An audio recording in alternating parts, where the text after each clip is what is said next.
Gwinnett Woodworkers are filming here in Rob's shop today, where our normal videos are done in Peachtree Woodworking classroom on Saturday morning with our live audience, and oftentimes the camera work and the background noise is not really conducive to YouTube videos. So we're doing some video sessions here in Rob's shop with a little bit more controlled environment. Thank you for watching us. We in the previous two segments we made a practice turnings that you maybe turn in an heirloom if you make them right, then they come out good. You can give them to the kids to paint and have something to hang on the Christmas tree.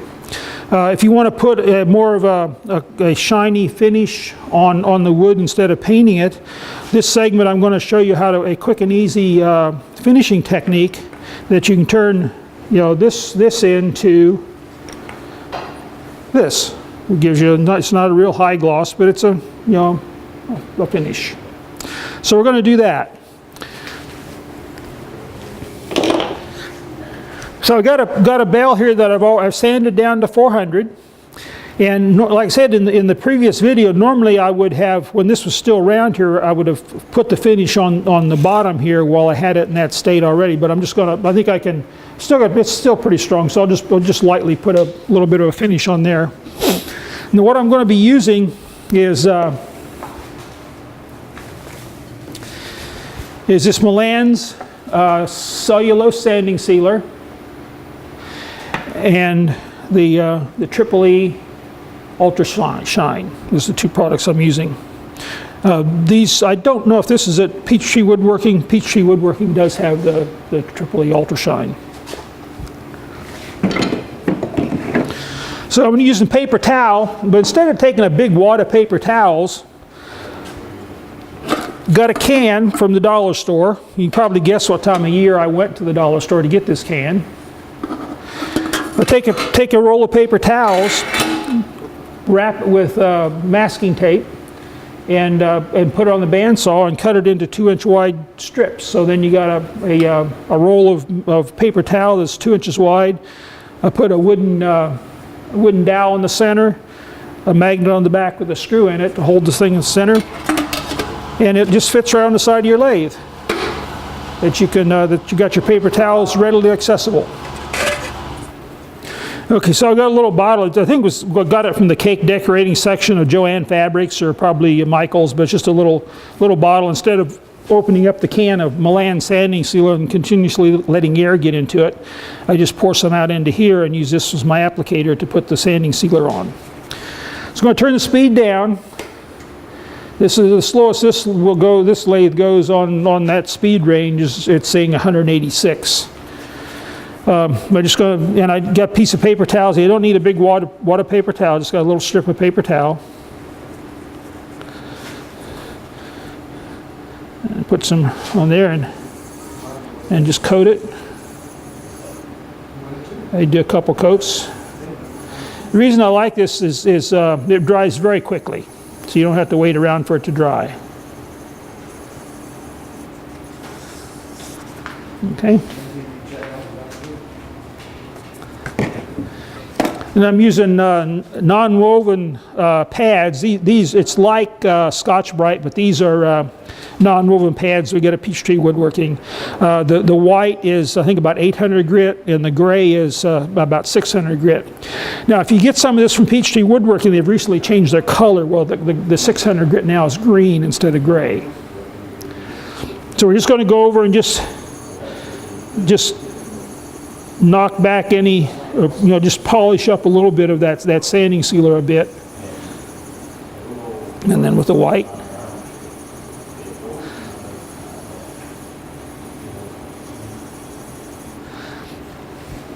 And then we use some of the Triple E. Now this is the Triple E is got some abrasive in it.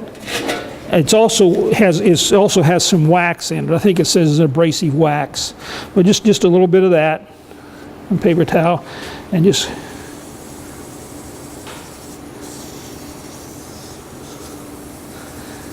now normally I'd be able to put more pressure on that if I normally when I'm turning it, then take off the excess.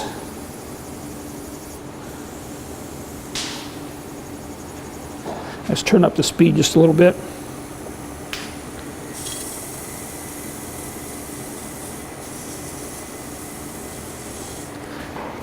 Okay, and then to give it a little bit of protection from water or whatever, we've got some neutral kiwi shoe polish. The label's over there, but it's kiwi shoe polish, neutral.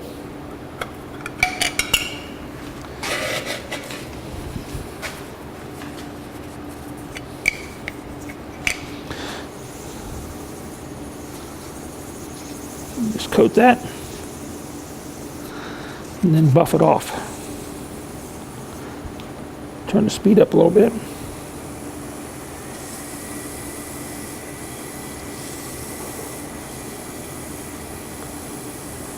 And that's it for the finish. So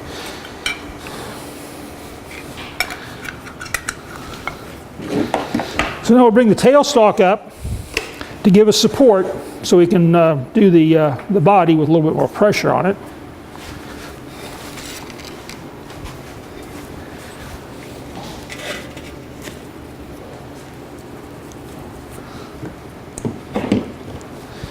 Now I want it to soak into the wood, so I want to put more on than just putting a dab on the towel and then touching it on there. What I'm going to do is turn it on, running it at low speed so it doesn't sling, it's all over the place. And then I'm going to hold the towel underneath and actually put the dribble, the sanding sealer on the top.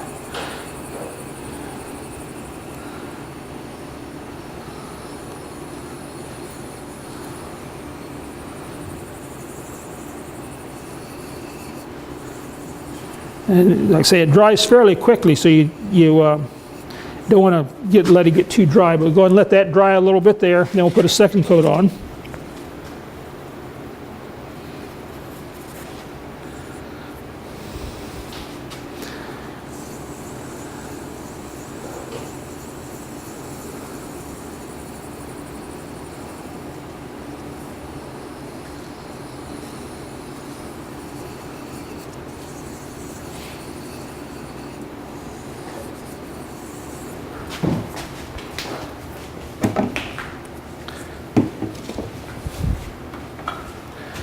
Turn the speed up a little bit. We've still got a bit of moisture down in that groove there. Okay, so I'll go with the gray.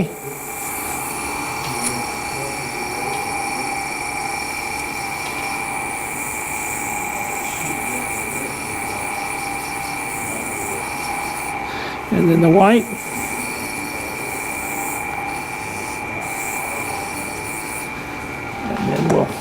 Turn the speed back down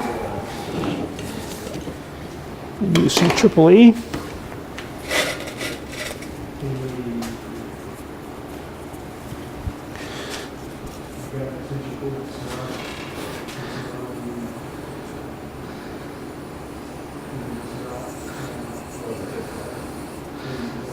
Then once I get it wiped on to where it's not going to sling around on me, I'll turn the speed up a bit. That's about 1,000. And this, like I say, this has got some abrasive in it, so this will additional polish it. If you find it flexing, you can provide support with your finger on the other opposite side of where you're applying the pressure. Just keep doing this. You'll see it. You can still see it moving around on there. It's still liquid. So once it starts drying, you see it's still liquid there. You can still see the streaks moving around on it. And once it starts drying out, then just get a fresh piece of paper towel and go ahead and remove the excess.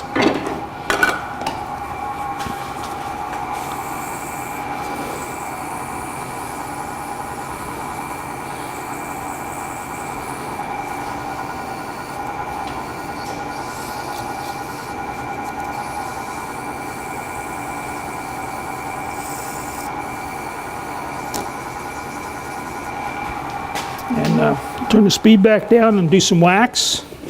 Kiwi shoe polish.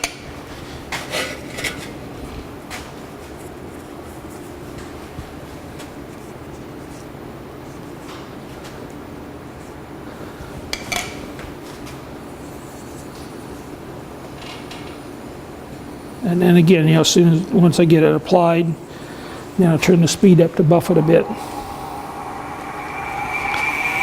Oh, that's a bit fast. It's about 1400.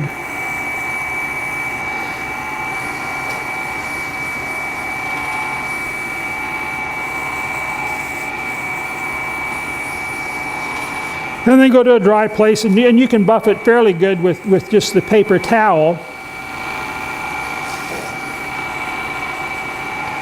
That's you don't want to do something that you're always told that you're never supposed to do. Got a little bit of a tear out there. I want to get rid of that for what I'm going to do next.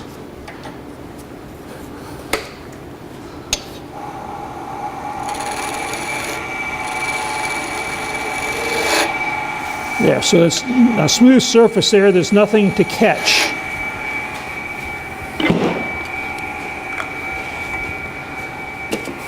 Now you're told never to use a cloth on a turning piece of wood, because the cloth is woven, and if there should be anything there to catch it on, it won't tear away. It'll start wrapping around, and if you got your fingers wrapped around the cloth, you could drag your hand into the turning. So you're told never to put a piece of cloth on a turning piece of wood. But in this case, there's nothing there. There's no sharp edges anywhere on there to snag it. Plus, I'm not going to wrap it around my fingers. I'm just going to hold it between like that. And if it should catch, it's just going to pull it out of my hands. But the cloth just gives it a little bit, just buffs it. This is a shoe shine cloth that I cut into strips. And it's softer, and it just gives you a little bit better shine. And then you can also hold it like this, where you just hold it on not putting it around my fingers. So again, if it should catch, it's just going to pull it out of my fingers, and it's not going to suck my hand into the turn and try to wrap my hand around the piece. So I turn it up a little bit higher.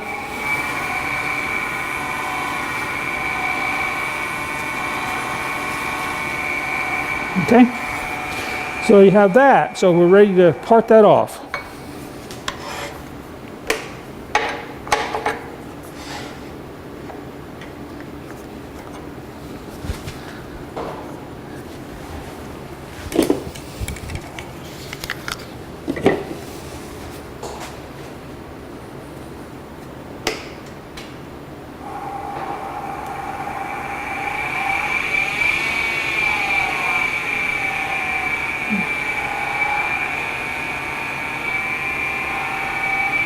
So there's about 1,800.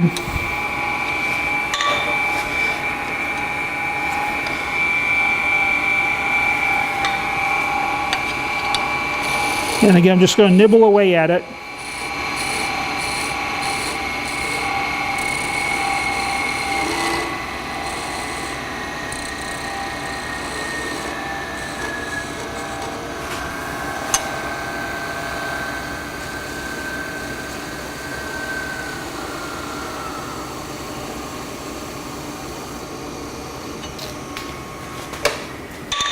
And it comes out pretty clean. So I still got the center bit marked there, so before I start sanding it off, I'd lose my center point. I'll go ahead and mark that center point with my awl.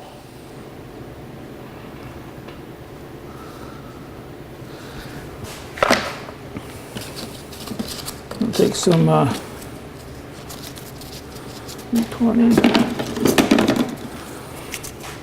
think this is 180. Yep.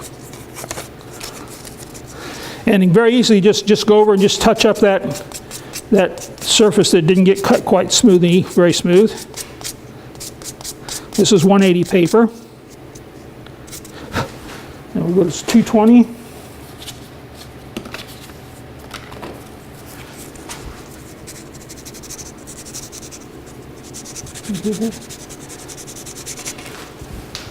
$20, 320.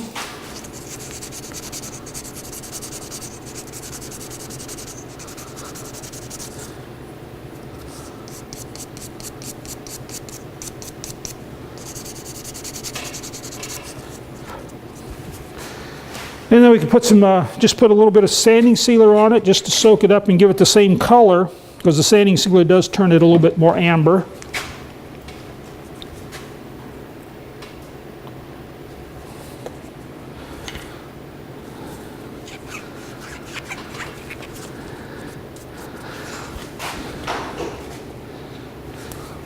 And then instead of going through the rubbing cup, or we can do it with the gray and white just to polish it a little bit.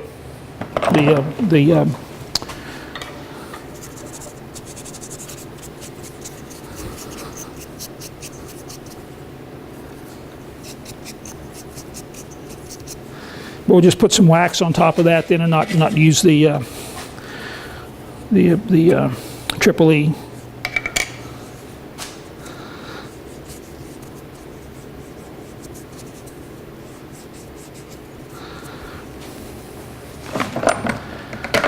And we'll drill a hole for the ice screw.